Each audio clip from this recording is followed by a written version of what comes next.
ഈ ഒരു വീഡിയോ ഇഷ്ടപ്പെട്ട് കഴിഞ്ഞാൽ ഒന്ന് ഫോളോ ചെയ്യുക, സപ്പോർട്ട് ചെയ്യുക. യെസ്, നമ്മൾ പറഞ്ഞു തരുന്നത് ചരിത്രം അതിൻ്റെ ഒരു വട്ടം പൂർത്തിയാക്കുന്ന നിമിഷത്തെക്കുറിച്ചാണ്. അതെ, 2026 FIFA world cup final Spain versus Argentina. ഒരു വശത്ത് കരിയറിൻ്റെ അവസാന ഘട്ടത്തിൽ മികച്ച ഫോമിൽ നിൽക്കുന്ന ലയണൽ മെസ്സി, അദ്ദേഹത്തിൻ്റെ മറുവശത്താണെങ്കിൽ അദ്ദേഹത്തിൻ്റെ ബാഴ്സലോണ ഓർമ്മകളെ ഉണർത്തുന്ന സ്പെയിൻ എന്ന വൻമരം.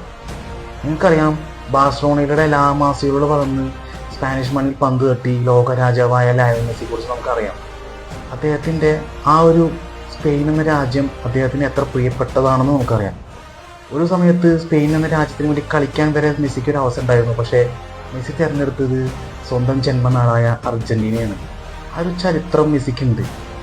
അതേ മെസ്സിക്ക് ഇന്ന് ഈ ഒരു 2026 ലോകകപ്പിൽ നേരിടേണ്ടി വരുന്നത് അതേ അക്കാദമികളിൽ വളർന്ന് ഇന്ന് സ്പെയിൻ്റെ സുൽത്താന്മാരെ നിൽക്കുന്ന ഒരു പറ്റം ചെറുപ്പക്കാരെയാണ്.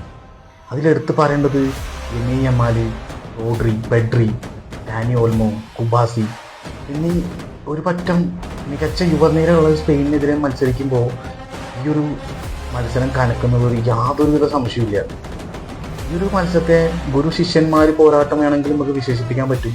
അപ്പോൾ നിങ്ങൾ പറയേണ്ടത് ഇത്രയേ ഉള്ളൂ. ഈ 2026 ഫിഫ വേൾഡ് കപ്പിൽ ഡിഫൻഡിങ് ചാമ്പ്യന്മാരായ അർജന്റീന ലോകകപ്പ് തന്നെ തീർത്തോ, അല്ലെങ്കിൽ 2008, 2010 പോലെ സ്പെയിൻ ചരിത്രം ആവർത്തിക്കുന്നുള്ളത്.